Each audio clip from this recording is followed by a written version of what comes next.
Welcome back to the Scarfey Spurs podcast. Spurs qualify for round 16 of the Champions League automatically as well, finishing fourth in the table. Incredible. Thomas Frank's first season as well in the Champions League. That result, of course, and qualification will ease the pressure on him and also the players. I think they both deserve a lot of credit, but also we'll be previewing Manchester City. Unfortunately, we do have to talk about the Premier League, but a fixture has been so kind to Tottenham in recent years. I'm joined by a fantastic panel to talk all things Tottenham. Let's introduce them one by one because I'm joined by four guests from four different countries. Incredible to say that. Let's go around one by one.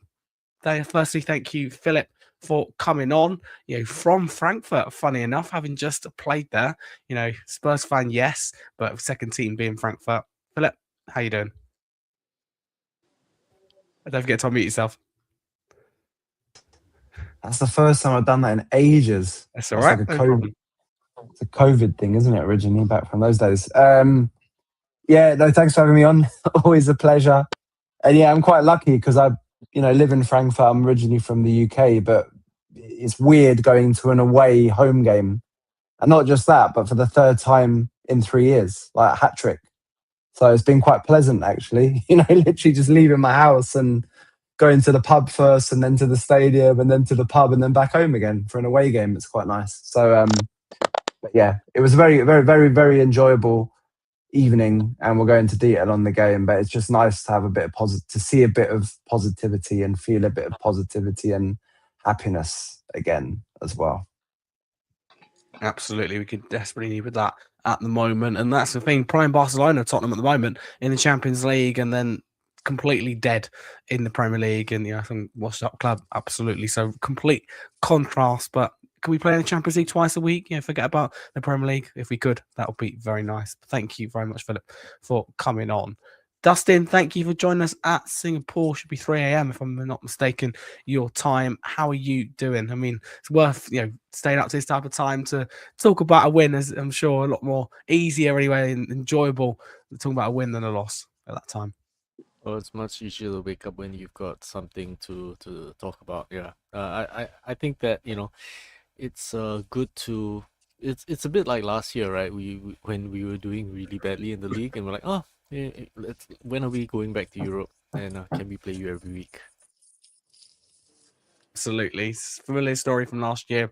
Both Ange Postecoglou's Tottenham and Thomas Frank's Tottenham really strong, I think, mentality and performances and results as well in Europe. But can't say the same about the league. It's been an ongoing issue, let's just say, something we need to sort out, of course, but focus on positives for this one.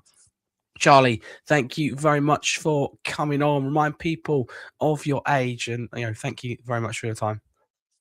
Yeah, 14, but this is what I love doing. I love talking about Tottenham. Last year we came 17th, won the Europa League, and I should say this season so far the stars are aligning. Last season in the Europa League we finished 4th in the group stage. Who came third? English side who won the league 20 times. This season in the Champions League, who came third? An English side who have won the league 20 times. The stars are aligning. We were 15th last season at the end of the Europa League phase. Right now we sit 14th. So the stars are aligning. We're going to be lifting that trophy, bringing it home. Arsenal, you can have your Premier League because we're going to have our Champions League. And tonight you might see me drinking out of a red cup. I'm not Thomas Frank. It's not an Arsenal cup. It is a normal cup that's just got the colour red, all right? No Arsenal cup.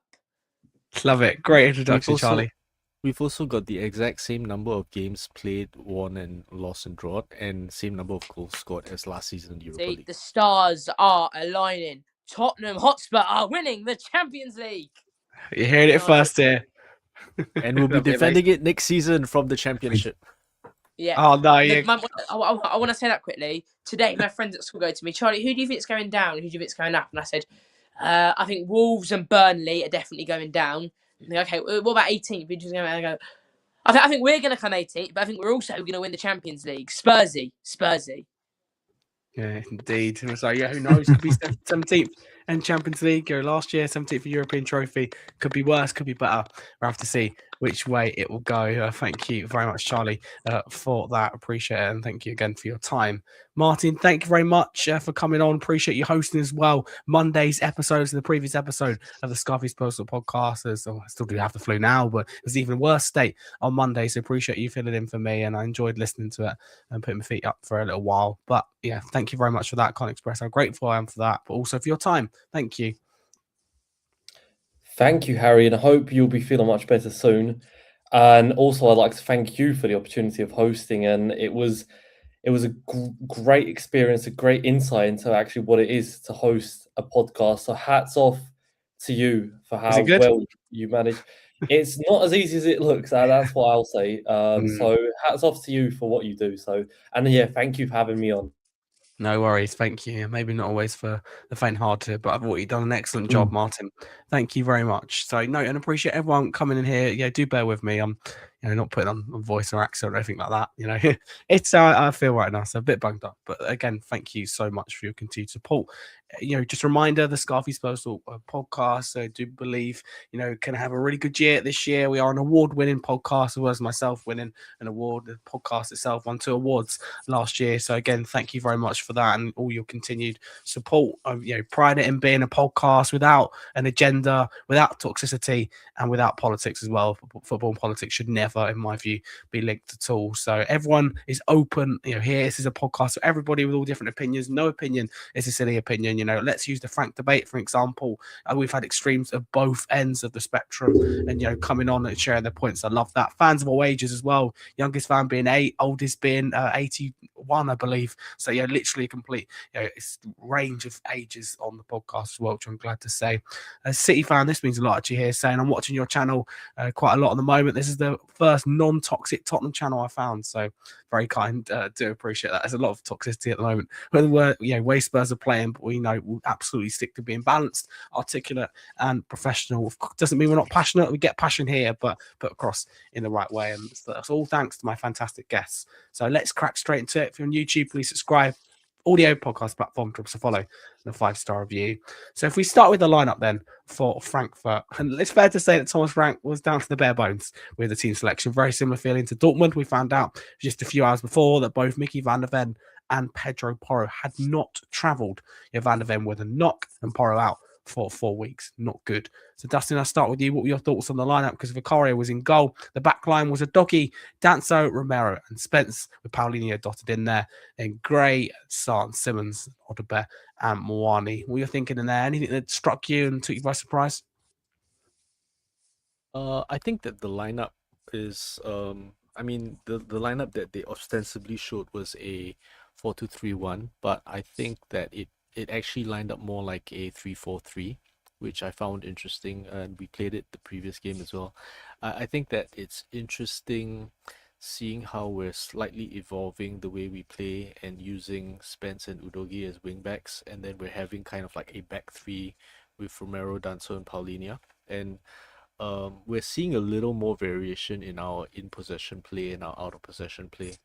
And this is actually one of the first games I've actually seen central ball progression that looks like it's part of a plan and not the players taking it into their own hands. So I'm happy to see that there seems to be some tactical progression here. Absolutely. Okay. Thank you very much. Do appreciate that. Philip, if I come to you for Tottenham, of course, you're there at the game itself. You're there in Frankfurt, obviously living there as well. You did attend.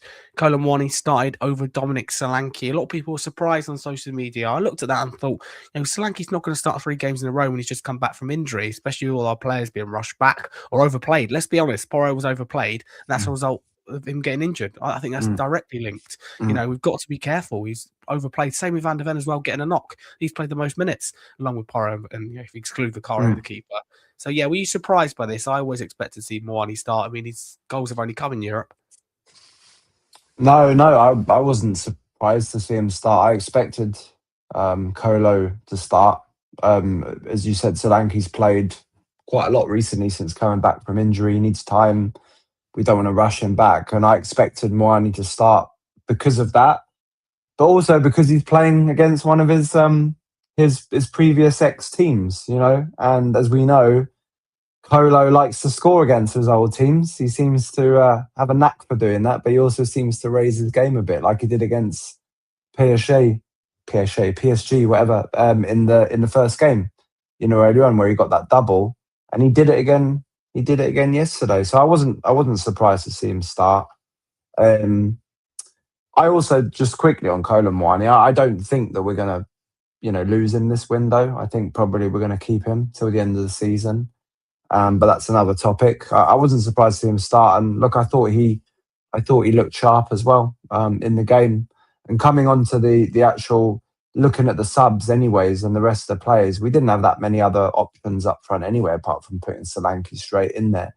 But echoing what Dustin said, I was very happy to see Franc sticking with the three at the back, which is kind of like a 3-4-3, or almost like a 3. Kind of 2 or 3. He almost plays with 2 number 10s in that system, because he's got the wing backs, obviously, who have got less pressure on themselves, right, to be defensive, so they get a lot more space. Xavi plays as a 10. Odebert kind of was playing as a 10. Inverting inwards, yeah. Exactly. So they play as 10s, and it's actually very similar to the system that Oliver Glasner actually likes to play, right? And you used to play at Frankfurt and also at Crystal Palace, interestingly enough, with those 2 number 10s. And I think that we've been so much better with 3 at the back, the last 3 games, because we played against Dortmund as well. That was the first game when we properly tried it. Burnley, we've created a lot more chances the last 3 games. We look a lot more fluid. We look a bit more progressive passing, as Dustin said as well, through the middle. And, I think and I hope that Frank really sees this as kind of the way forward, actually, because our squad is much more equipped for that formation. And, whisper it quietly, but playing the way that we do with those 2 number 10s and wing backs, the lack of us investing in a top class left winger or a right winger to kind of replace Kudus or whoever else on the left is less important, right? Because we've got those number 10s in there. So it's just something to bear in mind, right? When we come to like saying, we're missing a top quality left-sided attacker or a top quality right-sided attacker. If Thomas Frank has the option of playing 3-4-3 or 3 at the back, then that kind of negates that a bit, because we get the width from the wing backs, right? So it might impact what we do in the final days of the window, or the kind of player, if we get anyone else in, and that's a big if, I guess, right now, it could impact that.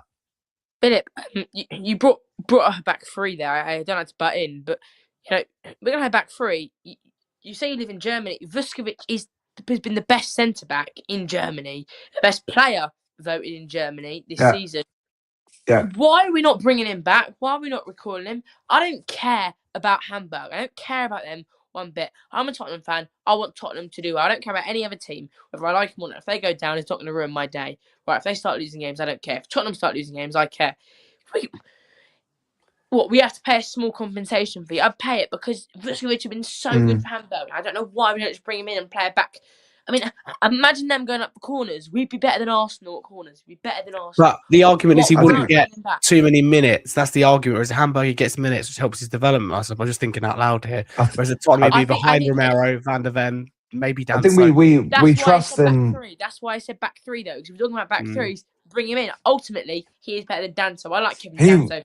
He is your proper backup centre back. He is not your first teamer. I think he's done very well for us, and I very much like him. I'm not saying he's a bad player at all, but he is not on the level of those 3 centre backs. I think they want him to play every game and get experience. Like starting every single game, which he will at Hamburg. And he's got his brother. Tottenham. He's got his brother in Hamburg, right? He still plays for Hamburg as well, or he's banned at the moment, right? He had this 4-year drugs test ban, right? So I think he can only play next season or something in November. But he's there as a good support, and he's getting the opportunity to kind of play competitive football there. I think Danso at the moment is trusted as a backup, and to be fair, Danso was excellent yesterday again. Like whenever he's come in, he's been good. Archie Gray can slot in there in that system. He likes to come deep as well and pick up the ball, or he can he's played as a right back as well, so he can kind of slot in there. Janai Byfield's getting minutes as well, right? And he's a centre back really, but he's right sided. I'm not saying he's, right now Vuskovic. So I think the plan at the moment, from what I understand, is we're going to bring Vuskovic back in the summer. They probably don't want to throw him into a kind of a bit of a club in. We're not in disarray. I don't want to say that we're in disarray, right? Because we're winning Champions League games, but obviously our form in the league isn't great. A lot of the fans have been anti-Frank, anti-Unic. I don't think they want to bring Vuskovic into a kind of a bad situation, right? Where he's also got to kind of acclimatise to that. They'll do a clean break in the summer, bring him in, and he will be knocking on the door to start in that team. And if it is still Thomas Frank who's here next season, that's probably a big if at the moment, but if it would be Thomas Frank and if they would play three at the back, or the new manager would play three at the back, I tell you what, Vuskovic is the dream player to play as that right-sided centre-back. Probably not as the centre one, but as the right-sided one, he's absolutely perfect. But I don't think they want to mess with him. I think they just give him the season, let him play as many games, let him score goals in the Bundesliga, let him play against Kane, whatever else, right?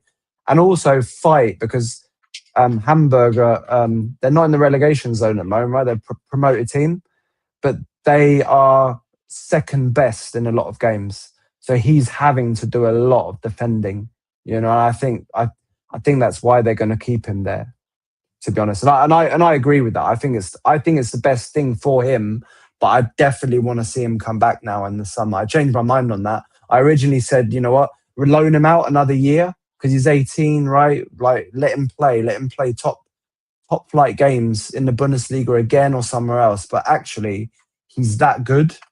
He's that good, right? That I think we should bring him back in the summer already. And we don't know what's going to happen with Romero. You never know, right? Maybe Romero's not even here after the summer.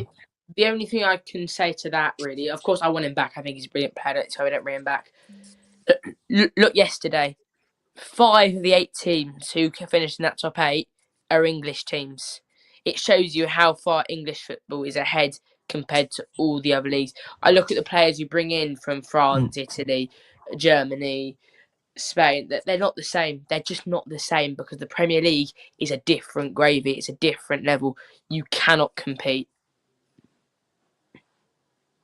Hey, thank you very much for that nice conversation there. We will move on now. Thank you. It's interesting to hear Luka Vuskovic, of course, spoken about a lot by Hamburg fans. They like him at the moment, to Hamburg, and Tottenham, of course, very keen to have him. If we move on then to Wilson Odebear's shot off the post, which is in the 29th minute. So it was a good move by Tottenham, but in the end, it was unlucky not to score. So yeah, Dustin, talk us through that moment, because it felt key, and Odebear I thought was good in this game, and we could have had that lead in half an hour, but Odebear finding the post. Yep. So I've got what I've got here is the offside goal. Do you want to do the one that Odebear hits off the post, or the offside goal from Xavi? Yeah, you're right. We do the offside goal first. So if we do the offside goal first, because that was even before that, you're right. In the first, it's before 2 minutes, wasn't it? It was disallowed. Like basically the first second minute or so, right? So we have like good wing play from Gray and Moani, working the ball down the left flank, and then does a 1-2 and creates space for himself, gets separation. So Moani had a good game here. He goes down the left and then cuts it back for Xavi, who scores, and does the Richarlison mistake of celebrating before checking that it's going to go through. At least it doesn't take his shirt off. Great celebration it was as well. That's the thing. Dustin, I'll come to you. Do you agree with the goal being disallowed? Because a lot of Spurs fans seem to not disagree. Just a reminder if people didn't see it or remember, it was given a foul for a doggy. It was a doggy's foul that was disallowed for. So yeah, do you agree with it? I mean, ultimately, if he impedes a player that could otherwise have blocked it, then he would therefore be interfering with play. So I think it's unfortunate. He's not the offside player. He's not involved with play. But if he blocks a player that could have done something about the cutback, then he is involved with play. So I think that, unfortunately, it probably was called correctly. Okay, thank you very much. Dustin, sticking with you then, I jumped the gun. 29th minute then was where Wilson Odobey did hit the post, which you've got on screen here. And it was a nice move, and Odobey's been playing well recently. A goal, it would have been deserved to take the lead, especially after that disallowed goal, but being denied by the woodwork. Yeah, I think that what I'm most heartened by is that this is central progressive play, which I've been calling out for like the last 3 months or so. But we have Romero passing ball Paulinho, who plays it into Moani, and I know that Moani has gotten a lot of flack for his performances in the previous 2 or 3 games. He seems to come alive in Europe like Spurs do. So he receives the ball here, plays it to Odobey. Odobey does a 1-2 with Xavi, takes it on, and then hits it from outside against the post. Quite unfortunate not to score there. Very unlucky not to score, indeed. Thank you very much for showing that. Do appreciate it. If you move on then and progress, 47th minute was the first goal of the game, and it's through Rando Colomwani to take the lead for Tottenham, assisted by Cuti Romero. Martin, if I come to you, what were your thoughts on this goal? Colomwani loves scoring, as mentioned earlier, against his former clubs. Yeah, it was mentioned by Philip today. What I will also say for that goal is I think Romero does fantastically on the back post, and it's a great ball in by Xavi Simons.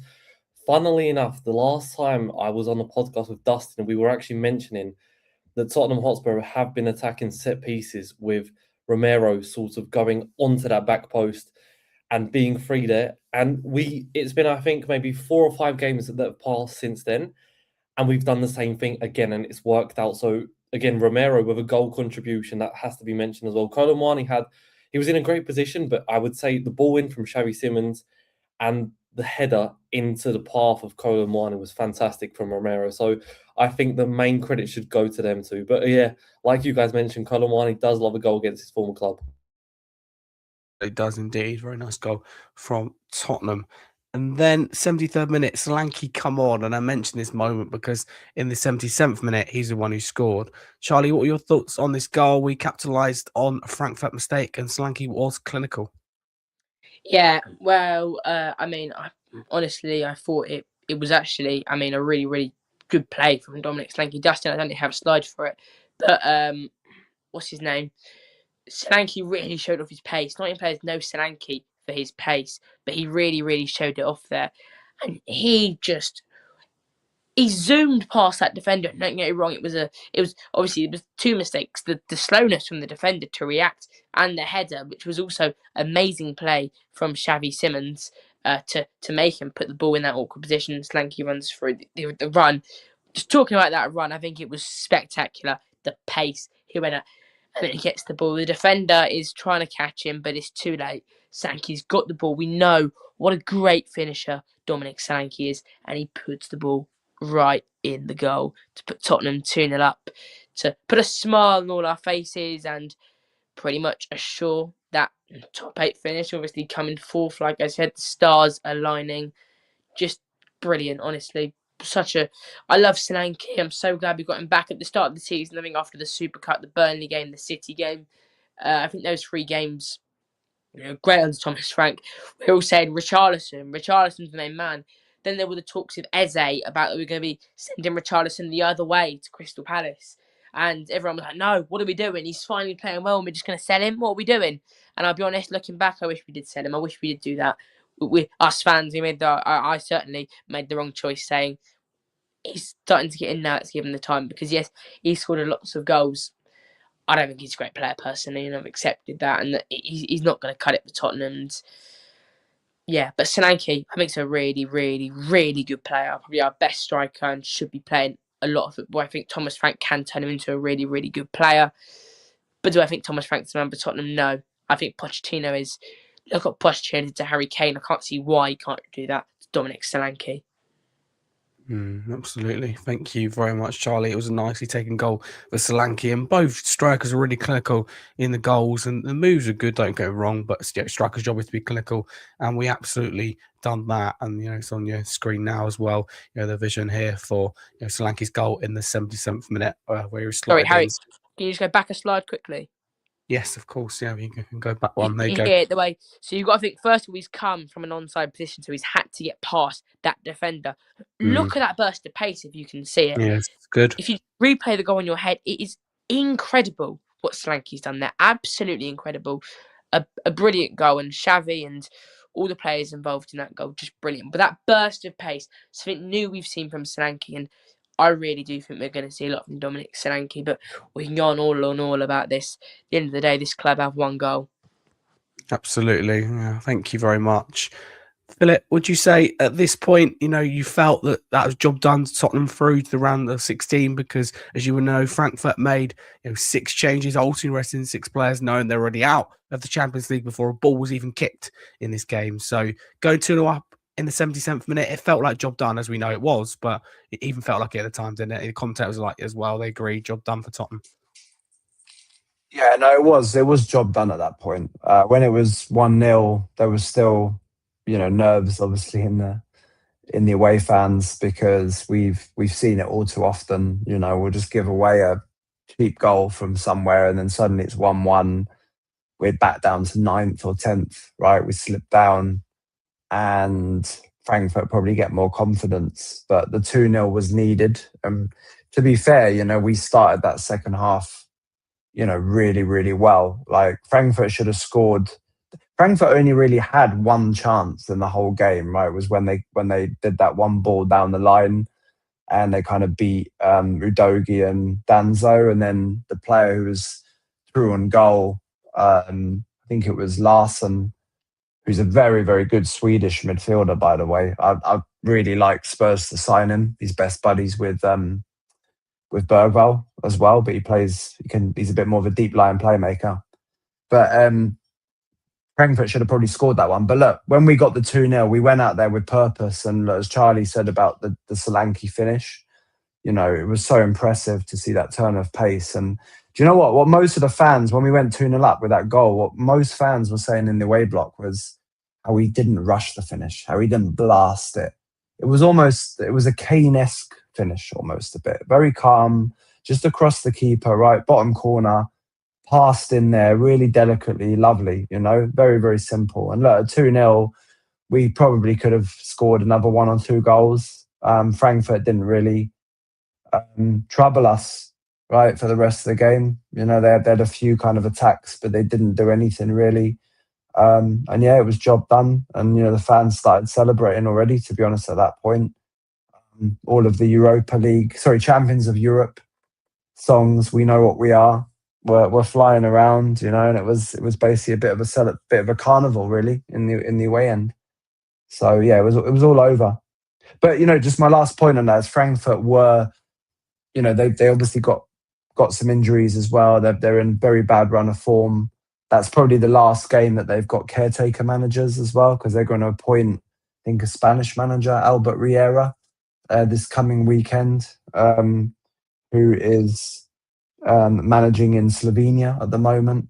But Frankfurt weren't that great. But we turned up, and look, we kept playing. And look, when you play in front of 58,000 fans, right, in a very loud stadium, which Frankfurt always is, it's a very intimidating stadium to go. And despite the bad form of Frankfurt, the fans were still singing and drumming till the end. And you've got to give our team respect for doing the 1-0 and then continuing to play for the 2-0 and making it happen. You've got to give the players and the manager credit, right, for doing that in still quite a hostile atmosphere with a lot of pressure. Absolutely, 100%. And that's been something Tottenham been criticised for, isn't it, in the past? Crumbling under pressure mentality, and we've shown strong mentality now in big games, Dortmund and Frankfurt in particular, away. Philip, thank you. Martin, to come to you. Tell Solanke's decision like one or the other, and it caused uproar. I'll be honest with you, I was quite like, what? It just felt like, Solanke just come back from injury. Tell was fitter, and there's also, strong rumours that he wanted to, I think it's pretty much confirmed that, he wanted to leave the club on loan. So I'm like, I don't think this is wise at all. But now looking back, Solanke's impact, 2 goals ultimately. And I just think we've missed him so much. Honestly, so much. I think we're missing. Yes, Mwani scores, fair play to him, but I just don't think he offers half as much as Solanke does. So do you think now, in hindsight, that Frank made the right decision? Definitely in hindsight, yes. It was a decision that could have massively backfired against him if Dominic Solanke, let's say, would have started on the bench against Dortmund as well, which I was expecting Solanke to start on the bench against Dortmund. But Solanke set the tone for the Dortmund game. I think we were much more front-footed because of him. We are day and night without Dominic Solanke in the team. So looking at the two games that have been played, Dortmund and Frankfurt, the decision to include Dominic Solanke and exclude Matis Tel has come very good for Thomas Frank. And ultimately, it's a great decision because Dominic Solanke has scored back-to-back Champions League goals. And I don't see Matty Still making the same impact if he would have started those two games. So fair play to Thomas Frank. It was a big gamble because he would have lost most Tottenham fans if that would have backfired against him. What that happens that we do also need to address as Spurs fans is what is the situation with Tell's future? Because it's great for us Spurs fans, Dominic Solanke, like we've mentioned, he's day and night when he is in the team. But for Matisse Tell to be excluded out of the Champions League twice in one campaign, it is quite damaging for confidence of a football player that is around the age of 19, 20. So I don't personally see a future of Matisse Tell at our club as the summer will pass, which is a kind of shame because there is a player in Matisse Tell, in my opinion. He does lack certain aspects of the game, but what we definitely know is Dominic Solanke is our best number 9 by a country mile. I absolutely agree with that. Thank you very much. Do appreciate it.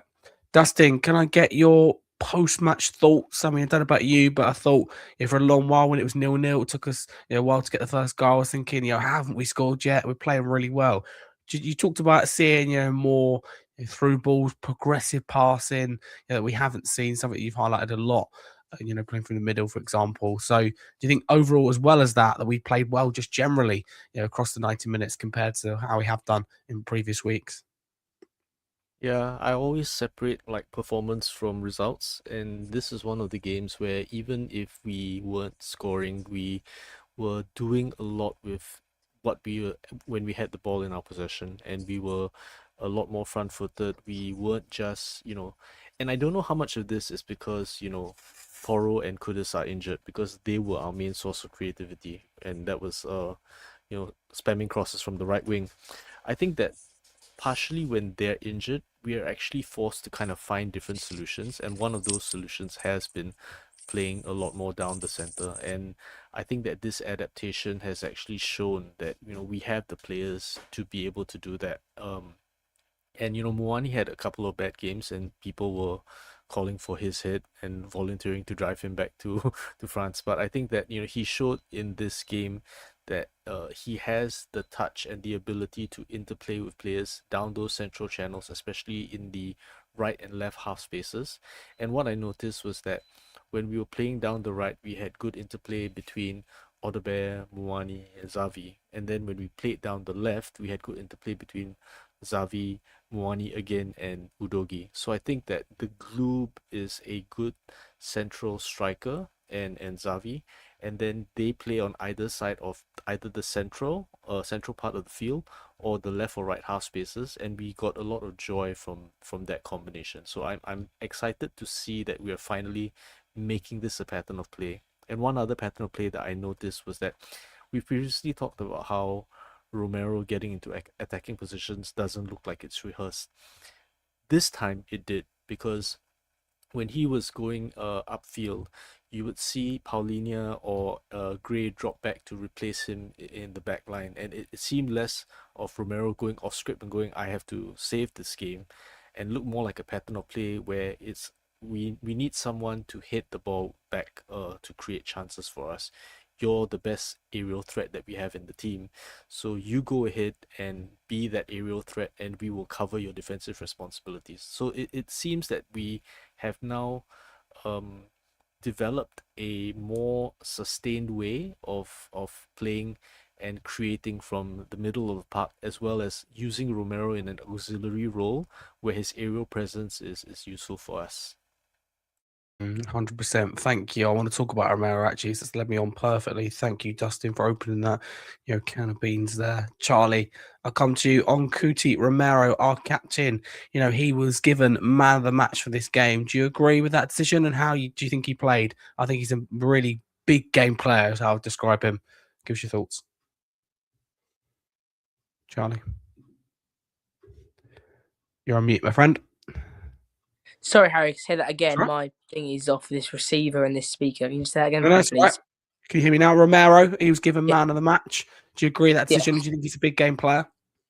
I mean, he got that little trophy, didn't he, with the Champions League ball, but also the Tottenham website gave man of the match the person I think did deserve it, Xavi Simons. Interesting. It was really, really, really good. And Romero, look, I love Romero. I think, honestly, Romero is our best player. I've got this friend at school who goes, Romero is the worst defender ever. I've never seen him worse. He's so rash. He just jumps into challenges. I don't know what he's doing. I don't know. And I look at him and I got to ask, how can you say Romero is a bad defender? He's a United fan. I go, United have no better defenders than Romero. He goes, no, we got De Ligt. We got De Ligt. De Ligt doesn't compare to Romero. He goes, okay, tell me what Romero's won. And I go, okay, World Cup, Europa League. Tell me what De Ligt's won. Proven winner. He's only ever lost one final, and that's if you count the Super Cup. See it. Romero's brilliant. It was brilliant last night. Obviously, that header across goal for Randall Colomwani. Look, he's a great player, and look, but brilliant. And can I speak about post-match thoughts quickly, Harry, if you don't mind? Yes, I was going to come to you on that. Go for it. Perfect. I thought really, really strong. I've always said to you, Harry, in these messages where we text back and forth about next coming on the podcast, this and that. One thing I always mention, positivity. I hate coming on these podcasts when Tottenham have lost. And if it's been a while since I've done something, I'll do it because I should do it and I need to, really. It's not fair if I'm not doing it. But it just annoys me because I'm sitting here and I'm talking here about, I don't want to be talking about how bad we are.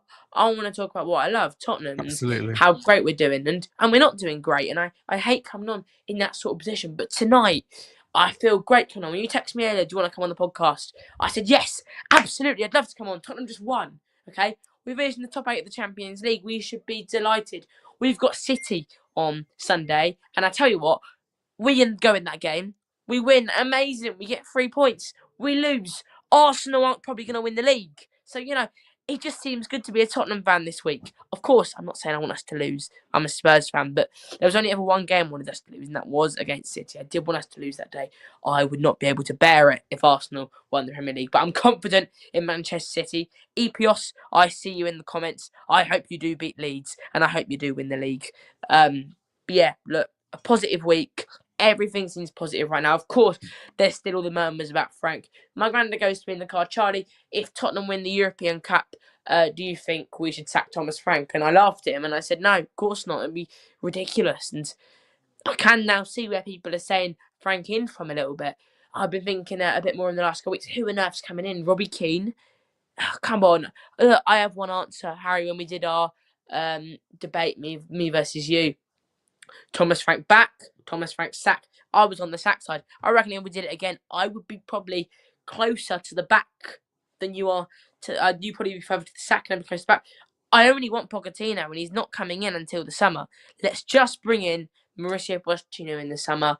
I really think, and if we win the Champions League and we get relegated, which, you know what, I'd be happy, I'd keep him.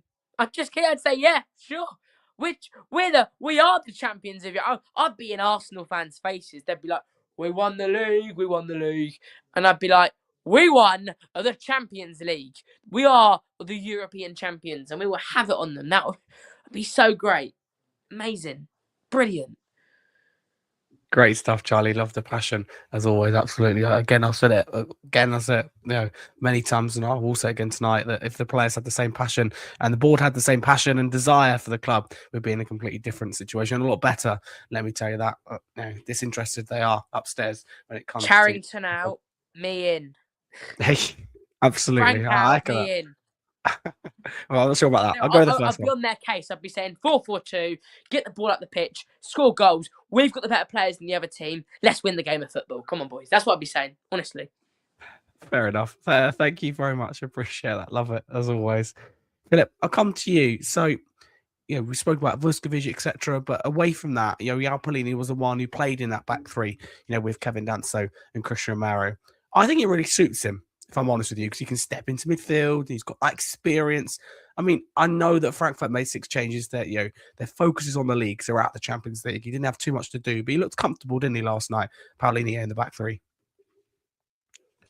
I think the system suits him much better as well by having a back three, whether he's actually in the back three or as a midfielder, to be honest, regardless, because he can actually float between depending on the way that the opposition is pressing or the way that the opposition is dealing with us. So we know that Palina can do that role. Archie Gray could play in a back three as well. He played most of his games at Leeds as a right back. He could slot in there. Obviously, he played God knows how many games under Range, right, as a centre back. So he could slot in there.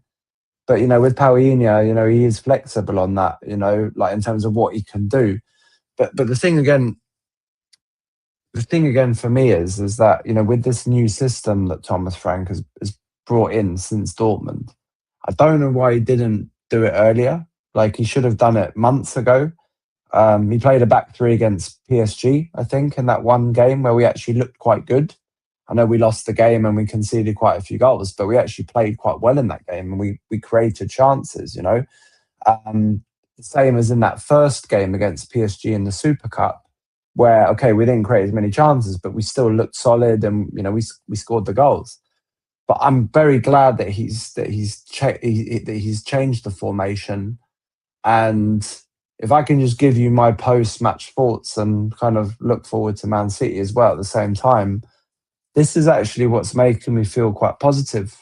Again, I know we have this roller coaster with Spurs, don't we? We go up and down and then it changes and all this kind of stuff. But the reality is that we beat Dortmund last week and we beat them well. We should have beaten Burnley. We could have scored 4. We could have scored 5 or 6 goals against Burnley. Whatever everyone says, we should have easily won that game. And our XG is going in the right direction. We're actually creating chances now. And as Dustin said, we are creating some or playing some progressive passes. And I think that if Thomas Frank sticks with the system, even against these bigger teams in the Premier League, it's so much more flexible, dynamic, fluid, and adaptable looking at our squad. And as I said, we don't necessarily need them like the left winger or the right winger, right? We're missing Kudus.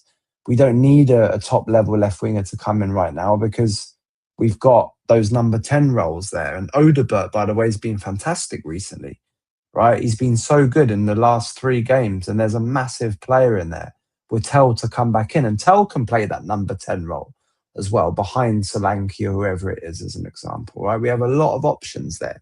So my post-match thoughts are, it was great to get back to positivity. The Champions League, again, like last season, is a bit separate to our league campaign. Last season, we were one of the favourites to win the Europa League. So the most important thing was to stay in it and, make our way through the competition because we knew that probably the most difficult sides we would have faced would have been Man United or Bilbao, probably at that point. And we beat United 4 times last season, right? So this season it's obviously a bit different because we know that we're going to get, at least from the quarterfinal stage, we're going to get, some of the best teams in Europe, right? So we have to see what happens, but at least we have that thing that's separate from the Premier League campaign. Thomas Frank just needs to set the team up properly against Man City, ideally with the same system. If we don't get anything from that game but play well, I'll be happy enough because obviously the silver lining, as Charlie said, that, City have got the points, right, in the league. And we need, I can't stand any time that Arsenal get a point or win a game. I want them to lose every single game, right? And for me, I'm quite happy if Man City win every single game for the We will rest get of on the to season. City in 5 minutes, I promise. So there you go. But my feeling is that, you know, only a couple of weeks ago I was Thomas Frank out, right? Having been Thomas Frank in, right since the beginning, because I was sure that he was the right choice, that he was a intelligent choice for us, you know, and that he would manage to get us playing good football as well. And then after all the stuff that happened and those 0xG games and then the West Ham game, after West Ham, I was Thomas Frank out. But you know what? Right now, because of the change of formation, because he's showing that he's trying to do something different and it's working, you know, I'm fully okay with Thomas Frank staying till the end of the season now. And let's see what happens in the Champions League. Let's see what happens in the league. I don't think we're going to get relegated. We're going to get enough points. And then let's see what the board do in the summer. That's how I see it right now. I think we should all, personally, I think we should be positive, like, you know, embrace the Champions League positivity and all get behind the team and the manager, actually. You know, it was nice to win a game and win. We should have won 3 games in a row now, right? So, you know, let's just embrace it, I reckon. Yeah, 100%. Absolutely. I don't think now's the time to question Thomas Frank's future, but make no mistake about it. We need to get this European form, Champions League form into the Premier League. So before we get on to City, I'm going to get, you know, your thoughts on us automatically qualifying. So that's the thing. Frankfurt performance win, boom, great. But ultimately, we've automatically, you know, qualifying for the round of 16 is one thing. That's a good achievement. But it's an even better achievement to finish in that top 8. We finished 4th in the end. Incredibly impressive. I think we're ranked 37th best as well in Europe. So to technically be the 4th best in Europe, finishing 4th is, you know, big achievement if you ask me. So Martin, I'll come to you. What are your thoughts? You know, automatically qualifying. It's been a really good Champions League campaign, isn't it? You know, 6 clean sheets, for example, finishing 4th, incredibly impressive. Yes. What also needs to be mentioned is some context to that is we've definitely got one of the most easiest draws in the Champions League. You know, league phase. That also needs to be said, but you have to beat who's in front of you. So it's been a very positive campaign. There are so many aspects of it that do sort of mirror or mimic the Postecoglou's Tottenham career, the league form in the Premier League and the league form in the Europa League. Now the same with Thomas Frank, with the league form in the Premier League and the league form in the Champions League. We are 4th, so we automatically have guaranteed home second away leg in the in the round of 16 and also in the quarterfinals if we do go through. Our opponents there are 1 of 4: Club Brugge, Galatasaray, Juventus, or Atletico Madrid, and I believe that we are capable of winning one of those. You know, if we get any of those 4, we should be you know, going through into that quarterfinal. So technically our season just isn't over just yet. I'm not trying to, you know, sort of downplay the 4 teams that we could go against. But back to the league phase. I think that towards the end, it's been much more positive. The Monaco performance was horrific. The Bodo Glimt game was also up and down. What we saw Manchester City struggle there 2 weeks ago. What I will say is finishing 4th with the fixtures that we had, I would have taken that before a ball was kicked in the Champions League format this season. So what I will say is Thomas Frank has definitely relieved a lot of pressure with this Champions League form that he has put on. I think if he would have finished somewhere around the 20th places, his seat would have been red hot by now. So fair play to him. And again, he can only beat who's in front of him. So yeah, that's something positive that us Spurs fans can speak about is finishing 4th. Vicario with the most clean sheets in the league phase. Who would have thought we can't keep a clean sheet to save our life in the Champions League? Golden glove for him. Yeah, golden glove for him. Although it isn't actually an award in the league phase, but that's definitely something that we need to speak about. We haven't conceded a goal at home, if I'm not wrong. So. And we've also only conceded in 2 games out of 7. So a lot of positives in the Champions League. Absolutely. I 100% agree with that. Dustin, do you think, you know, Thomas Frank's, you know, ultimately the reason he's in the job is because of how well we've done in the Champions League? And why do you think that we've been, like last season, so good in Europe, but just can't carry that into the league? What is it? Do you not have the squad to play 2 games a week and are prioritising Europe? Or is it mentality? Or Romero speaking about they view Champions League games as finals, you know, but clearly don't view Premier League games like that. You know, what's the thinking for you or the reasoning behind what we're seeing? Familiar trend. Unfortunately, it might be, well, not negative, but I might be pouring a bit of cold water on this, right? So, if you put up the slides, not slides, but the what I have, right? So, I think I echo what Martin said about our draw. We had a fairly favorable draw, right? Where we played Frankfurt, Slavia, and Villarreal, and you can see that they are kind of like their bottom four. And then the other teams that we played were Bordeaux, Monaco, Dortmund, and PSG. So 3 of those qualified through the unseeded teams in the playoff phase, and PSG is Dustin the and Copenhagen, who are down at the bottom as well.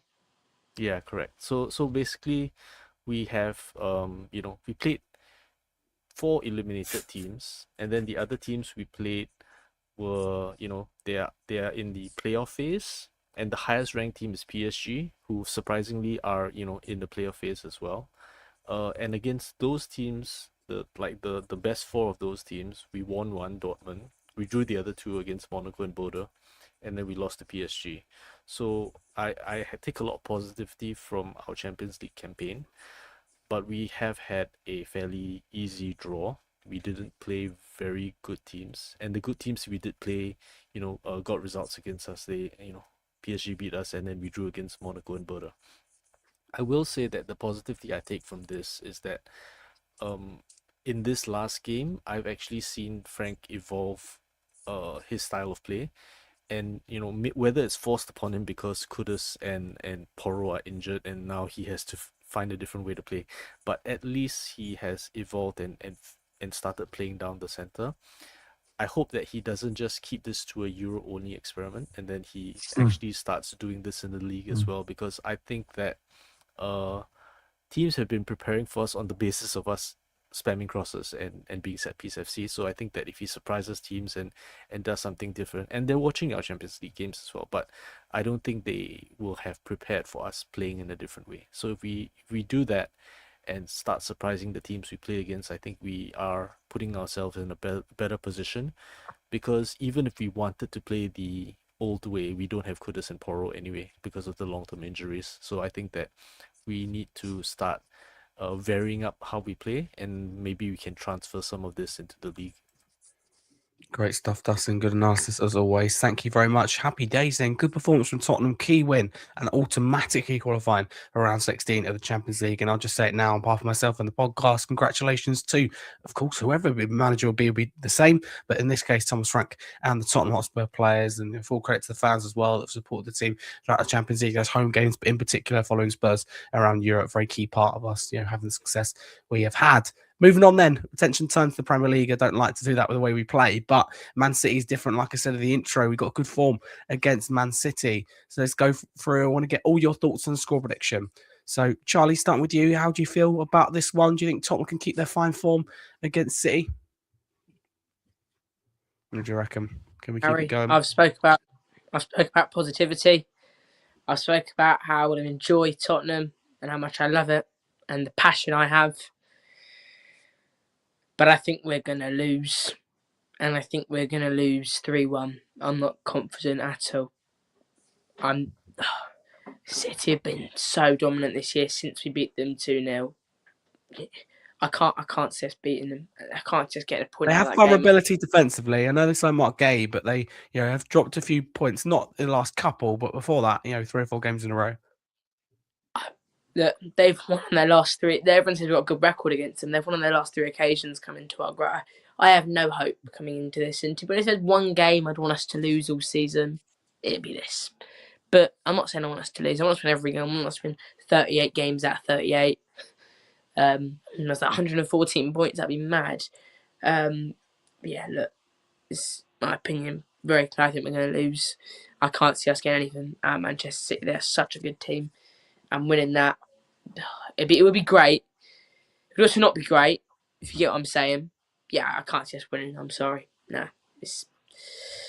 We've gone from the positivity of Frankfurt, and I think the Newcastle game will win, and the North London derby. I always go into North London derby confident. Or I will never go into North London derby not confident. I think we're going to beat Arsenal. I think we'll beat Newcastle, and I think we'll beat United. City, I can't see us winning. I'm sorry.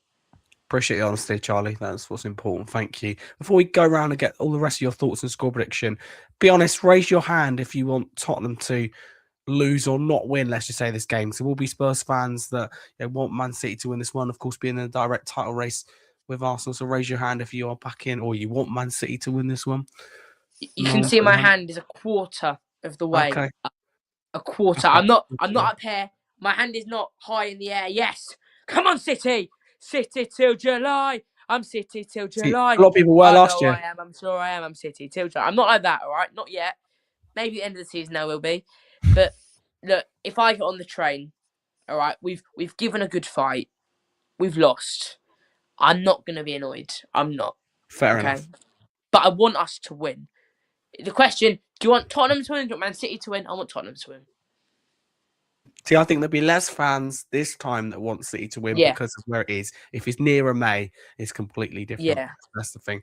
But no, and obviously, can I just say that Yes. that sunny chance, if he scores that chance, Tottenham qualify for the Champions League, Arsenal win the Premier League. If Tottenham qualify for the Champions League, they never win the Europa League. I hope. That chance, that was everything. But yeah, look, we need to win. Simple as that. But absolutely, we do. With the situation we're in and the games we've got coming up, they don't get. No, that's the thing. People think they get easier after City. They don't. No matter what the fans think, when it happened with Andrew's like, this is ridiculous. This is stupidity. And then Thomas Frank will feel the same way. He isn't a Tottenham fan. His job is to win. And I'm sure if Arsenal win the league, he won't care one bit. If anything, he'll be happy. He'll have his Arsenal Cup with him. Hey! Yeah. So, I can't believe we're still speaking about that. Charlie, thank you very much there. Martin, can I get your thoughts and also your score prediction at the end of it? Are you feeling confident? I'm feeling similar to Charlie, actually. I think that I wouldn't say Manchester City have been really good since the day that we've beaten them this season. I think that this is probably one of the most vulnerable Manchester City Pep Guardiola sides I've ever seen, especially at the back. Like you mentioned, they have signed Mark Gay, so could that be a difference maker? Maybe. But I just go back to our home form. I just go back to our Premier League form. And Manchester City have so much to play for. I think Arsenal dropping points against Manchester United at the weekend will play a massive role in them sniffing their chance to sort of get closer to Arsenal as the months will go by. So I think Manchester City it could be a turning point for them. However, they have lost back-to-back away games. So it's a very difficult one to predict because we have been so unpredictable in the Premier League, where we can put in a very decent performance in the Champions League and follow it up 2-3 days later by a horrific display in the Premier League. So that's the only reason why I'm not feeling confident. I'm predicting I'm saying 2-0 to Manchester City. I think that Haaland will score. And I just think it'll be a bit cagey as soon as Manchester City start to grip onto the game. Maybe it's a game suited for Thomas Frank, on the other hand, with sticking with the 5-2-3 counter-attack in Manchester City. Again, this is why... Exactly, and it's so difficult to predict Tottenham in the Premier League. So I predict a 2-0 win to Manchester City simply based on what I've seen us play and them play in the Premier League. However, they are much more vulnerable than we think. Definitely. Mark Gay will change that. I do believe that, honestly. And Semenyo will take the pressure off the defence as well, being an attacking player. Martin, thank you. Dustin, can I get your thoughts? Frank had such a good record against Pep Guardiola. I just wanted to add that. Yes, absolutely. And that's the thing. Frank is a big game manager. And people don't take that seriously because of the way we lost. And I get that as well to Arsenal and Chelsea. But it's totally different when he was at Brentford. I get that huge step up to Tottenham. I know that. I'm not stupid. But what I would say is that Brentford always literally look, how many times did they beat Man City? City won the title, Brentford beat them. Before they won the title, they beat them. They always beat Man City. They always beat Liverpool. They always beat Chelsea. They always love the result against us as well, believe it or not. Yeah, they love the results in those big games. So there we go. But Dustin, can I get your thoughts on score prediction? Tottenham and Man City at the Tottenham Hotspur Stadium on Sunday.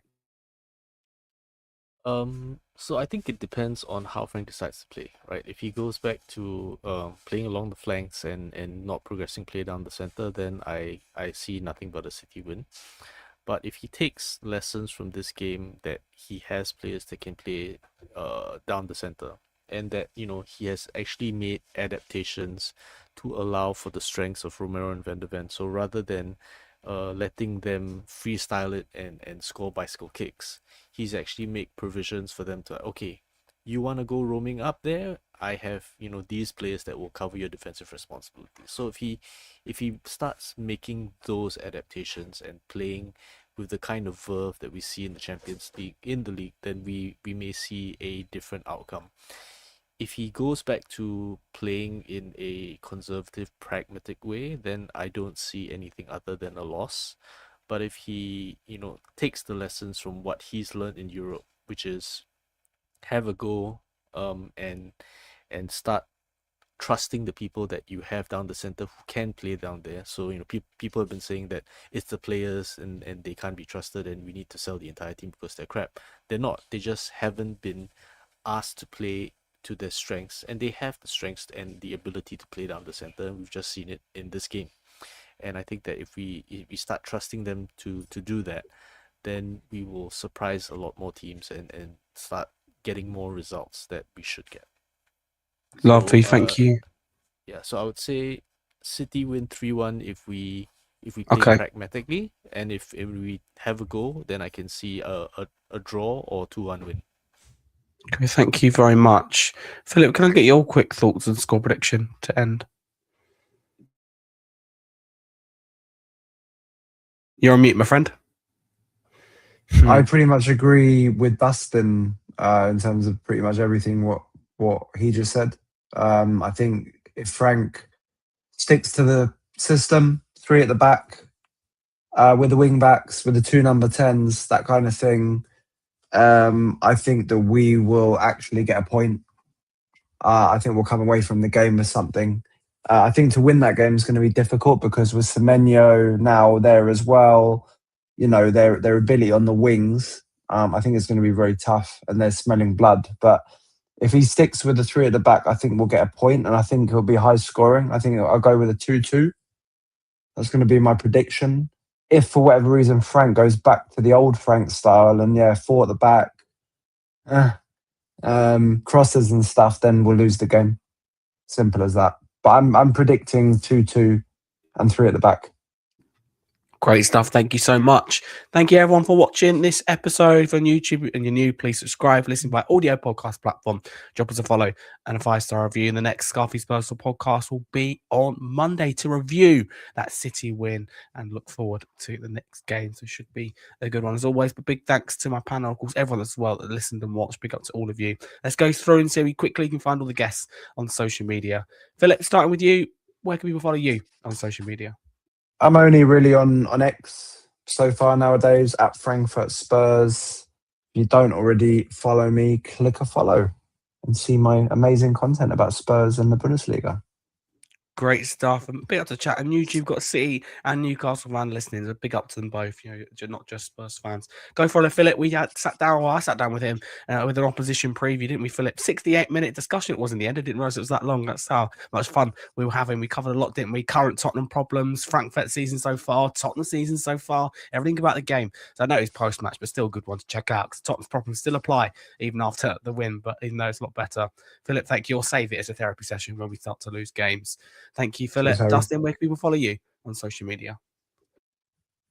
You can find me on YouTube at Luminoir or on X at Luminoir Common Use Spurs. And I've also got a YouTube series where I do tactical breakdowns on Chris Cowland's channel.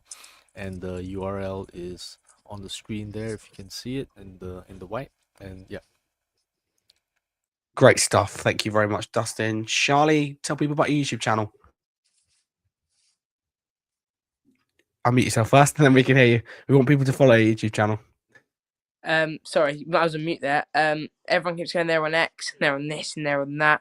No, I'm on YouTube, and that is it. Of course, I want to expand it one day, but I like to stick to the basic stuff. YouTube. Go subscribe. You don't know how much it means. My last video, Borussia Dortmund. I've never seen one of my videos flop so hard before.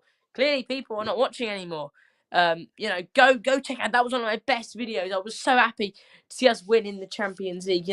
The picture of me and my granddad at the start with the Champions League stuff. Oh, it was amazing. What a night.